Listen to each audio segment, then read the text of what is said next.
questions. On arrive au terme de cette première partie de l'émission. Merci d'avoir répondu à nos questions, Merci aux questions de Mohamed Hachi, à ceux que tout le monde peut se poser. On va passer à notre deuxième thématique, l'industrie textile. En Algérie, les importations ont accaparé près de 90% du marché, tandis que la production locale ne représente qu'environ 6% des parts de marché local déjà fragilisées. Les entreprises algériennes publiques et privées ont subi les contre-coups de la crise sanitaire. Le groupe public textile et cuir Getex, qui a adopté une nouvelle stratégie reposant sur le développement de la créativité et la valorisation de l'expertise, table sur un chiffre d'affaires de 26 milliards de dinars en 2023. On regarde tout ça en images et on revient juste après pour le débat. Avec ses 5 filiales et ses 39 unités de production à travers le territoire national, le groupe public Getex est devenu un fleuron de l'industrie textile en Algérie, exportant plus de 2 milliards de dinars algériens de produits manufacturés vers l'étranger en 2022. Cette année, le groupe Getex a connu une vraie dynamique en termes de production, grâce notamment au soutien de l'État, avec un chiffre d'affaires estimé à 200 milliards de centimes, contribuant ainsi à créer de la richesse, tout en baissant la facture des importations. Il s'agit également d'entrées en devises importantes pour le trésor public.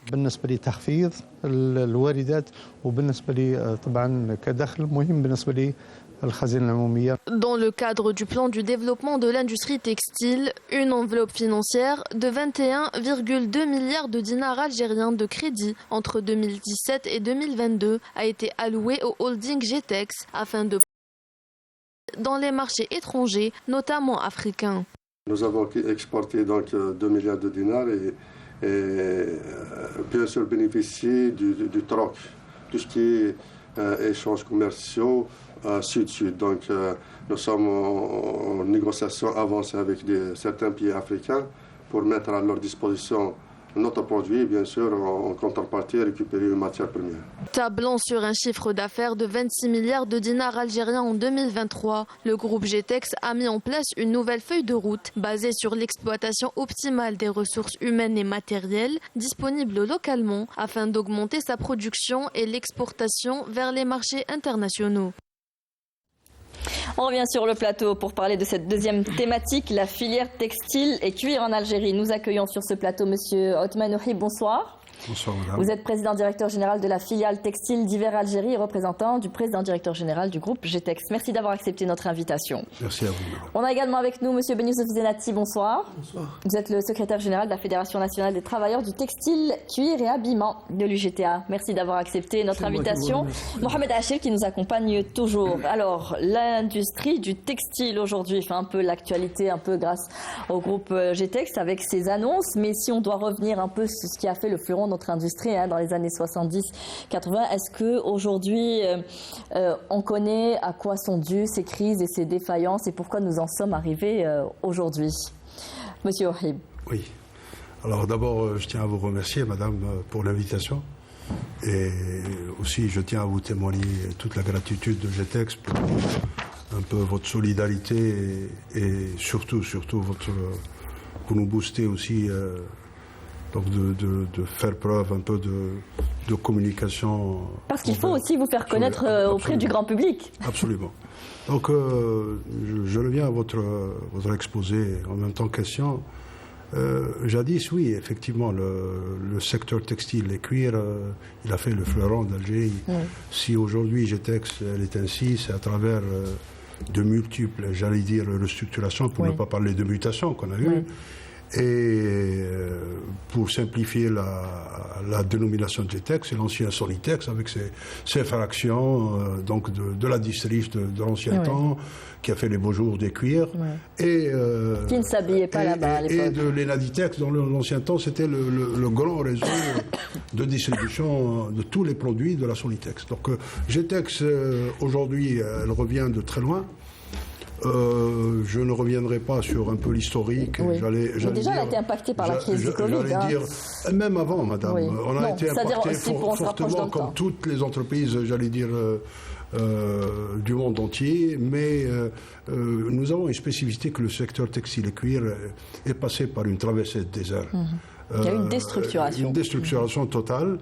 Et donc, du coup, depuis un certain moment, et j'allais dire depuis l'installation donc, de notre président directeur général, en l'occurrence donc M. Berkali Toufiq, nous avons enclenché un certain nombre d'actions pour nous refaire connaître.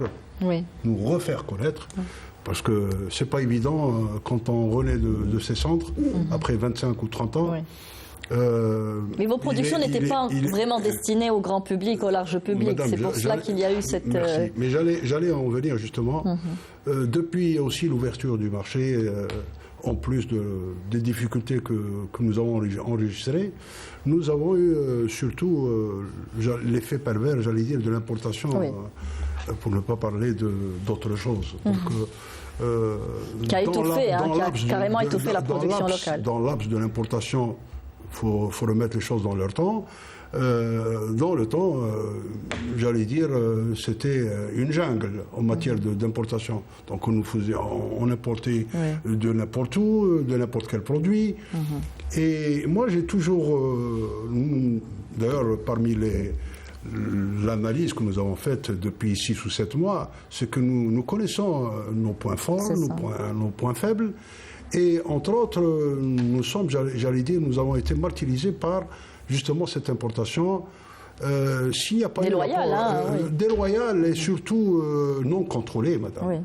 Parce qu'en fait, moi je le dis très souvent, c'est que l'importation en elle-même, ce n'est pas une fatalité pour nous.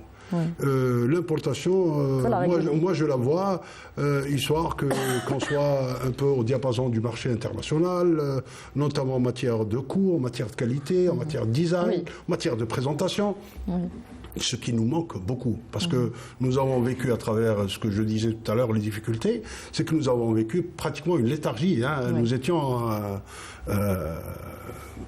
il ne reste aujourd'hui plus qu'une cinquantaine d'entreprises qui œuvrent dans le textile. Si vous permettez, Monsieur Ouhib, pour un peu passer la parole à tout le monde, il ne reste que très peu d'entreprises, alors que on en parlait avec Mohamed, dans tous les villages à l'époque, il y avait des couturiers, des gens qui confectionnaient. Aujourd'hui, tout ça a disparu, la main-d'œuvre a disparu, qui a été fractionnée par je ne sais combien. On était à combien d'employés dans les années 70 plus de centaines de mille. Aujourd'hui, on est à vous êtes à 8500 pour vous, donc 13 000 en tout, je pense, aujourd'hui. Nous sommes actuellement un peu plus de 8500. Donc, comme l'a dit M. Ouhib, on connaît nos failles, on connaît nos points forts et nos points faibles. Comment agir aujourd'hui pour relancer ce secteur ? Je vous remercie pour l'invitation. Je pense que le secteur du textile et cuir et habillement, qui m'a dit tout à l'heure, il y a eu des périodes de désertification du secteur d'une manière générale. C'est à travers des économies de l'époque. Donc il y avait une politique économique conçue par les pouvoirs publics de l'époque, faisant en sorte qu'il ne faut pas privatiser, mais fermer, déstructurer. Donc c'est ce qui a fait que le secteur est passé par des moments très très difficiles. Aujourd'hui, le secteur, il est là, il est présent à travers ses compétences, à travers ses capacités en tant que secteur.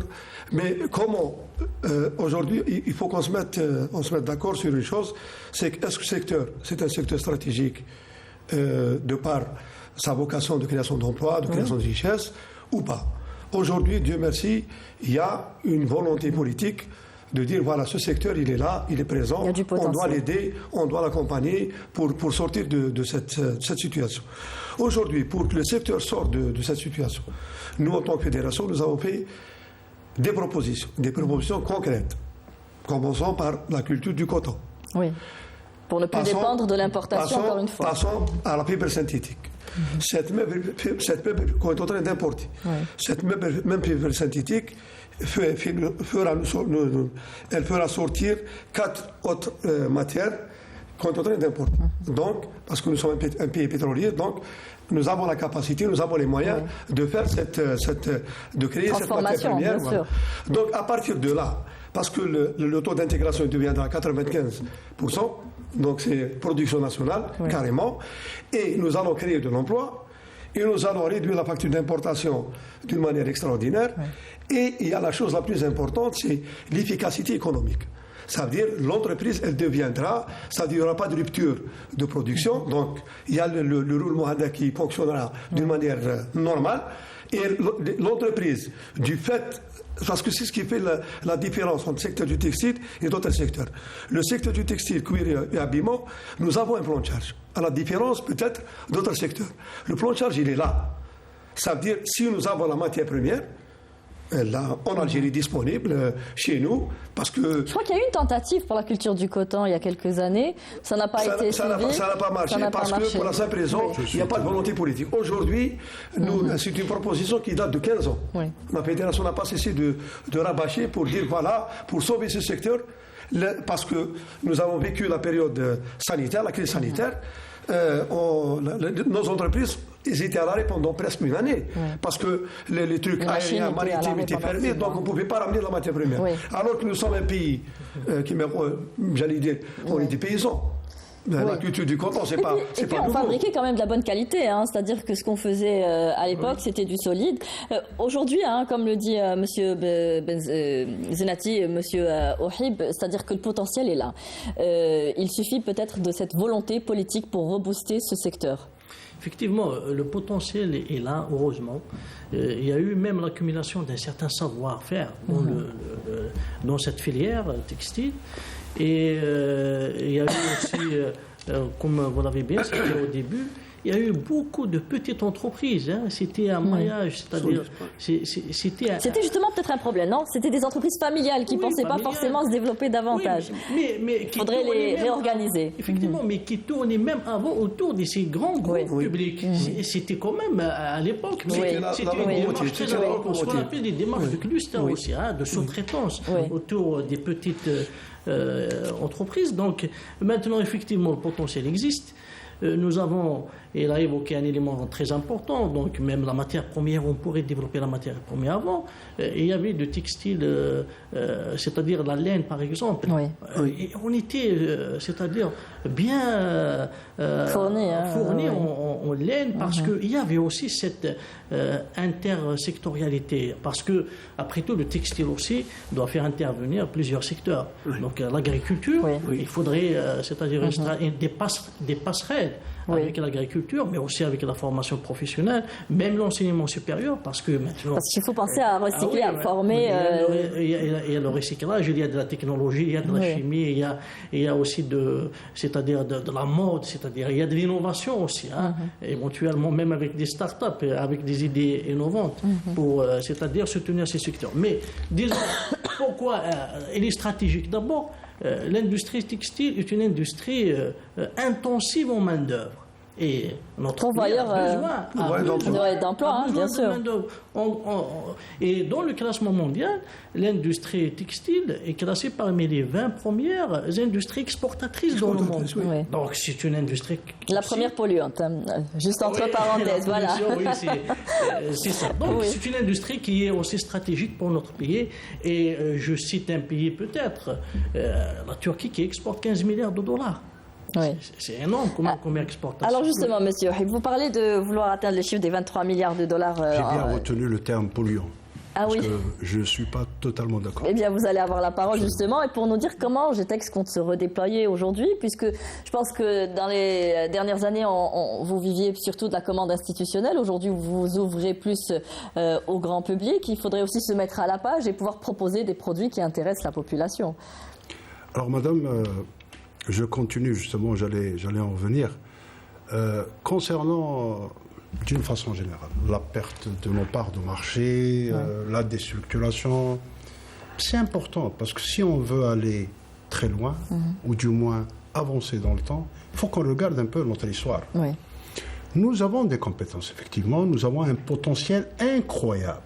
Nous avons un peu plus de 39 complexes industriels répartis sur l'échelle nationale.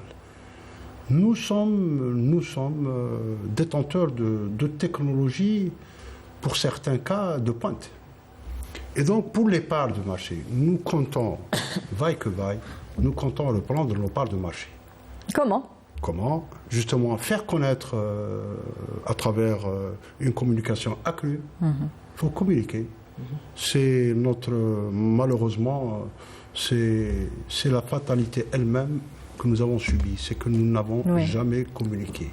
Deux, pour certains cas, nous autres Algériens, malgré nous, ils ont oublié ce que c'était la Sonitex parce qu'ils n'ont pas vécu la Sonitex. C'était le fleuron dans le temps. Nous avions le top en matière de marques d'équipement, que ce soit sur les différentes spécialités. Mon frère, l'expert, il a cité la laine. Oui, effectivement, nous étions dans tous les domaines, dans la soie naturelle.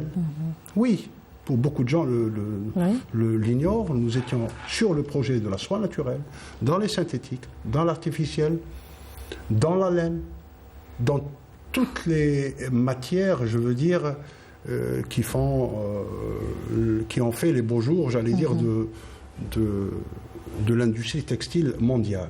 Alors qu'aujourd'hui, nous sommes entièrement dépendants. Nous avons travaillé pour le grand public pendant un peu plus de 20 ans. Que ce soit que sur le cuir ou sur... Maintenant, je reviens à votre remarque, et mon cher frère, on en a parlé tout à l'heure concernant la pollution.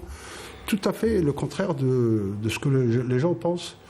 D'abord, nous sommes pionniers en matière d'économie circulaire. Pour beaucoup de gens ne le savent pas. Nous ramassons tous nos déchets pour en créer tous les déchets textiles algériens. Nous les ramassons. Nous avons une usine dédiée à cette spécialité pour en faire des produits à haute valeur ajoutée, à une plus-value très intéressante. Donc tous les déchets textiles, qu'ils soient publics ou privés, nous les récupérons, nous les recyclons, et moyennant, pour certains cas, 100% déchets, pour d'autres cas, moyennant des adjuvants tels que des résines, etc., nous produisons des articles à forte valeur ajoutée. Je cite un titre des isolations phoniques et thermiques, de la moquette, un tas d'articles qui sont issus de déchets. Je rajoute même une chose, que nous sommes aussi bientôt, nous inaugurons très très bientôt, nous allons inaugurer une grande station de traitement de déchets des cuirs. Oui. Et laissez-moi vous dire, je vous donne la bonne nouvelle, pour en avoir en fin de cycle un fertilisant hors norme. Alors, nous avons même, je vous annonce, peut-être vous allez avoir la une, nous avons même des prémices de partenariat avec de grandes sociétés internationales pour ce... Alors, Monsieur Ohib, avant d'arriver à ce recyclage, qui est une très bonne nouvelle, il faudrait peut-être aussi commencer par créer des dépôts pour la collecte de ces pots et de cette laine que nous perdons chaque année. Ces 4 millions de pots jetés toutes les fêtes de l'Aïd. Ça, c'est aussi un problème de communication. Oui. Justement, c'est un problème de communication et le holding GTEX et surtout avec l'installation de notre président M. Berkani à tout faire, nous faisons le tout pour le tout, vaille que vaille, à ce que chaque année nous contribuons à la collecte. Savez-vous, madame, que justement, par faute de médiatisation, que cette année nous avons fait la collecte ruelle par ruelle et boulevard par boulevard sur beaucoup de villes algériennes. Ce n'est pas encore suffisant. Il y a un vrai manque de communication. On parle de 4 millions de pots de bêtes perdus. Moi, je ne suis pas d'accord sur le principe, c'est de dire 4 millions. Oui, c'est vrai. À l'occasion, 4 millions. Mais le cuir, là, l'abattage, il se fait à longueur d'année. Donc, une des non, je veux dire là où on peut collecter le plus de pots. Mais on collecte tout le temps. Parce que le problème, il est là. Mais les gens demandent à ce qu'il y ait des dépôts. C'est à chaque année, ils se demandent où est-ce qu'on peut aller jeter. De la fédération, c'est dans les poubelles publiques quand même. C'est ça, voilà, c'est jeté à l'air libre. C'est la réouverture de l'entreprise de collecte de pots, parce qu'elle existait. Elle a été fermée. Oui. Aujourd'hui, il y a une demande, il y a un besoin. C'est un marché à apprendre. Il y a un marché aussi. Oui. Donc on est dans l'obligation on la demande tout le temps, c'est la réouverture de Socop. L'ex-Socop, c'est l'entreprise qui est chargée de la collecte des pots. Parce qu'aujourd'hui, le cuir, il faut que les gens savent. De la qualité aussi. Il y a la qualité, il y a aussi, elle est disponible, elle est chez nous. Oui. Et elle est exportable. Oui. Ça veut dire, si on veut réellement cette volonté politique qui donc. Aujourd'hui, au niveau du ministère de l'Industrie, quand même, il y a eu 3 rencontres des spécialistes du cuir. C'est quelque chose de bien. Est-ce que cela pourrait freiner l'importation, ou en tout cas la dépendance? Justement, une fois le secteur réorganisé, restructuré, ça veut dire de la collecte jusqu'au produit fini, donc la visibilité, elle est là, donc on peut penser à l'exportation d'une manière en montant crescendo. Ça veut dire on va exporter cette année tant, l'année prochaine tant. Ça veut dire qu'il faut un plan d'action d'exportation. Parce que la matière, elle est là, elle est chez nous. Le bovin, il est chez nous. Donc c'est pas, on va pas le ramener d'autre part. Ça d'une part. Mais ce qui est demandé aujourd'hui aussi, en plus de la réouverture de cette entreprise, la restructuration de la filière cuir, il y a aussi l'organisation des entreprises privées. Nous avons un gros problème, les gens ne sont pas organisés. Mais elles demandent, elles aussi, à pouvoir acheter le tissu. Justement, des entreprises publiques. Comme tout à l'heure avait dit monsieur l'expert, c'est la PME. C'est la locomotive, c'est nous. C'est le secteur public, il est là, il est présent. Donc, juste après, dans le cuir ou le textile ou la confection, la sous-traitance et le osmo, elle viendra par la suite en créant des PME. Fournir la matière. Voilà, c'est des aides directes. Donc, la création d'emplois, c'est pour ça que le secteur est considéré comme le seul secteur pourvoyeur d'emplois dans le monde entier. Pas en Algérie seulement. Est-ce qu'aujourd'hui, on a un peu désintéressé les investisseurs dans ce domaine parce qu'il y a eu une réglementation aussi trop lourde, pas assez visible dans ce secteur et toute cette dépendance des importations? Qu'est-ce qui a fait que les investisseurs se désintéressent finalement du secteur du textile? Oui, d'abord il y avait une phase où on a déstructuré un peu le secteur public. Pas un peu, beaucoup. Oui, mais aussi on a déstructuré la petite entreprise dans le textile. Oui, surtout la confection. On l'a livrée à elle-même, par rapport même à l'importation, et avec des taxes douanières qui sont les mêmes que les produits finis. Donc on leur donne réellement les moyens, des avantages pour qu'ils puissent faire face d'abord à une concurrence, surtout que nous avons ouvert nos frontières à toute l'importation, et parfois c'est de n'importe quoi aussi. Parce qu'il y a c'est à très bas prix, mais à quelle qualité, avec quelle qualité. La question sanitaire qui est posée par rapport à... Donc justement, il y a cette stratégie donc, de champion qu'il faut garder, c'est très important parce qu'il faudrait des partenariats avec des étrangers, parce que maintenant il faudrait des technologies avancées aussi pour pouvoir être compétitif. Je vous rassure qu'on arrive. Très bien, donc c'est sur le marché international, mais il faut garder donc ce maillage qui se fait au niveau des villes, des villages, etc. Ils font des très belles choses et ils ont 20, 30 femmes qui travaillent dans des coins d'usines, etc. Donc c'est une main-d'œuvre, surtout par rapport à l'intégration de la femme dans ce métier. Dans les milieux ruraux aussi, Effectivement, donc il faudrait faire un effort pour surtout fournir de la matière première à ces petites entreprises qui souffrent de la matière première. Ils ont un problème, surtout les accessoires aussi, les boutons, etc. C'est ça, tout est Ils ont des problèmes par rapport à cela. Et les taxes douanières, il faut les aider. Et puis, il faut créer un écosystème de façon à qu'ils soient entraînés par les grands groupes, etc. Donc c'est ça qu'il faudrait, parce que c'est un secteur qui va rapporter énormément de devises pour notre pays. Nous voulons diversifier les exportations. Voilà un créneau très important pour la diversification. Ce que vous dites est très juste. Mais ce qui est demandé aujourd'hui, c'est l'organisation. Les gens ne sont pas organisés. Tout à fait. Il ne peut pas y avoir un secteur public qui est là, qui va servir de locomotive, et là, bien le sûr. n'est pas organisé. Ce que je disais, c'était des petites entreprises familiales qui agissaient seules, sans organisation. Surtout dans la confection. Donc ça pose un problème, parce que... Il faut réorganiser le secteur. Voilà, il faut, pour avancer, c'est vrai qu'il faut... Nous, en tant que public, nous, en tant que travailleurs, comme il avait dit tout à l'heure M. Souhib, ça veut dire la compétence, la qualité du travail, elle est là, le travail il est là. Aujourd'hui, ce qui nous manque, c'est peut-être la main-d'œuvre. Nous n'avons peut-être presque plus de main-d'œuvre qualifiée. Vous demandez justement même au niveau de GTEX l'intégrer de la formation professionnelle, de l'intégrer même dans les universités, la spécialisation dans les universités. Madame, sachez définitivement qu'il n'y a plus d'université de formation d'ingénieurs et de techniciens qui font dans le textile et le cuir. Sachez-le, et c'est depuis un peu plus de 28 ans que les universités, jadis qui existaient, ne le sont plus. C'est de toutes les façons, pour nous, Nous avons trouvé d'autres issues, d'autres niches de formation. Nous profitons à l'occasion, nous profitons aussi des compétences du joint venture que nous avons avec nos amis turcs, Tayal, donc avec lesquels nous avons signé récemment aussi une convention portant sur la formation des textiles. Nous avons aussi d'autres conventions avec notamment l'Université des métiers, le GACU, que nous sommes en train de projeter une autre formation en triangulaire avec notamment des spécialistes dans le cuir et le textile tunisien. Mais bon, je reviens un peu à la réflexion de notre ami l'expert, parce que moi c'est très important de rabâcher un peu le temps récent, j'allais dire pas ancien. Hein. Savez-vous, mes chers amis, que l'Algérie a 8-9 ans importé du serre-pierre à coup de conteneurs. Moi qui ai une usine, personnellement, qui fait justement dans les non-tissés, dans le traitement des déchets et la régénération de tous les déchets, qu'elle fait du serre-pierre, de quoi nettoyer toute l'Algérie et la moitié de l'Afrique. Donc aujourd'hui, il est nécessaire qu'il y ait l'accompagnement des pouvoirs publics. Je vais même plus loin.